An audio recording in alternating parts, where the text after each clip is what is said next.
So here's a brand that I've always heard a lot about, but I've never actually covered anything from this brand before. It's called Profumo di Firenze, and it's an Italian brand, of course, and it translates to the perfumes of Florence. Here is a fragrance called Obscurus or Obscurus. I'm excited to give you my thoughts on this orangey, amber, incense, and pine fragrance, so make sure to stay tuned.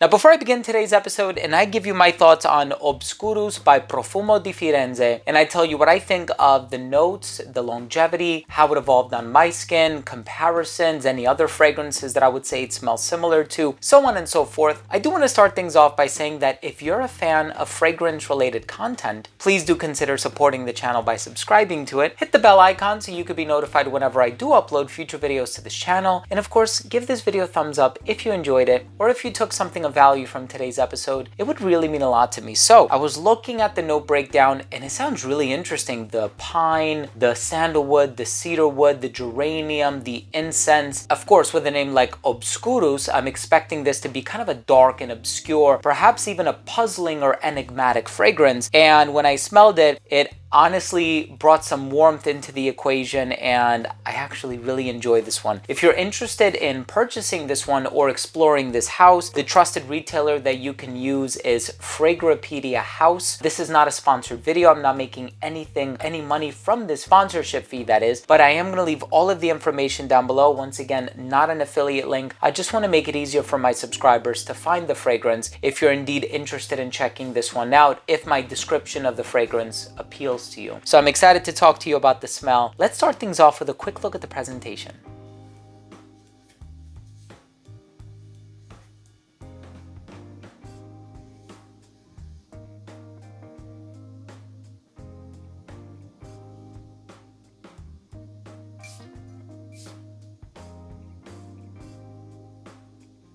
So right in the opening of this fragrance, I kind of got like a touch of cinnamon. And funny enough, cinnamon is not listed as a note in this fragrance, but I got this warm, orangey, ambery, cinnamon, incensey kind of a vibe that is really warm, delectable, and I think perfect for the colder weather. We're still technically in the winter, even though the first day of spring I think is like March 20th or something like that. So it's right around the corner, but we're still technically in the winter, and that warm, cinnamony, spicy, ambery vibe that I got from this fragrance is absolutely perfect for that. Now, when I was looking at the note breakdown, the notes that really stood out to me, or the notes that kind of piqued my interest the most, were the incense and perhaps the geranium. And I thought, okay, that should be an interesting duality or disparity, because geranium is very bright, minty, rosy, and then you also have the amber, the incense, the pine, which is kind of warm, dark, sometimes green, balsamic, rich, resinous, so on and so forth. And I'm not getting anything super bright or rosy or minty even from this fragrance, but I am getting this sort of spicy, ambery, pine kind of a vibe. And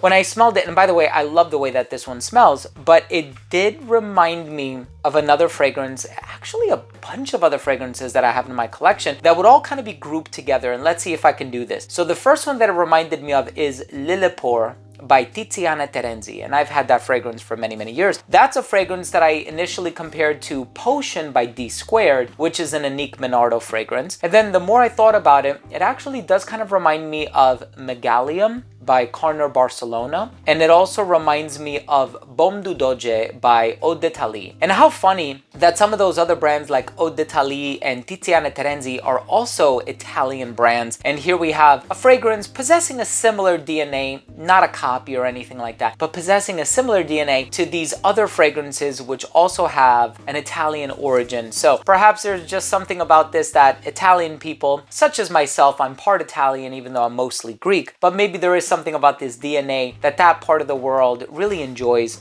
and I'm personally a big fan of this one. It's incensey without being too heavy. It's not smoky. It is a bit resinous, but it still has this spicy, slightly sweet, creamy sandalwood, ambery, incensey warmth that I really enjoy, and I hope you have the opportunity to check this one out. Let's go ahead and finish things off with my overall assessment. So first up, in terms of the uniqueness and the overall smell, I certainly consider this fragrance to be in the vein of a bunch of other fragrances that I mentioned. So I've experienced and explored this DNA before. before. So take from that what you will in terms of the uniqueness or the originality, but I would have to spend a bit of time actually sampling each one side by side in order to be able to tell you what the minute differences are among all of those fragrances, because I sort of have grouped them together in my mind at least. In terms of the longevity, 7 to 8 hours. Projection was great for the first 45 minutes of application. It never irradiated beyond an arm's length. It became an elbow's length scent right around hour 5 and a skin scent right around hour 7 or 8. In terms of the versatility, perfectly unisex in my opinion. Great for the colder weather. I wouldn't wear this one in the summertime. Perfect for the fall actually. I think fall would be my favorite season to wear this one in. And I'm only basing that off of some of the previous fragrances that I mentioned that I've had in my collection for many years. And I also consider this one to be catering to anybody of any age. And I think it gives off more of a formal vibe than it does a casual vibe because it is a bit on the darker side, very interesting DNA. And in terms of the presentation, I think the presentation for this one is really nice. I really enjoyed the simplicity.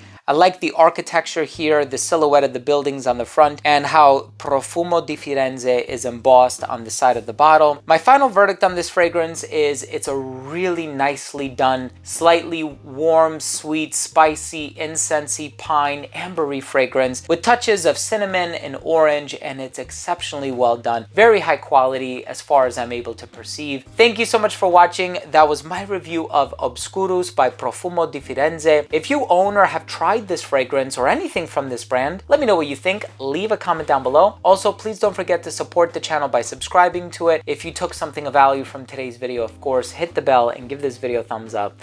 Love you guys. We'll see you tomorrow. Bye.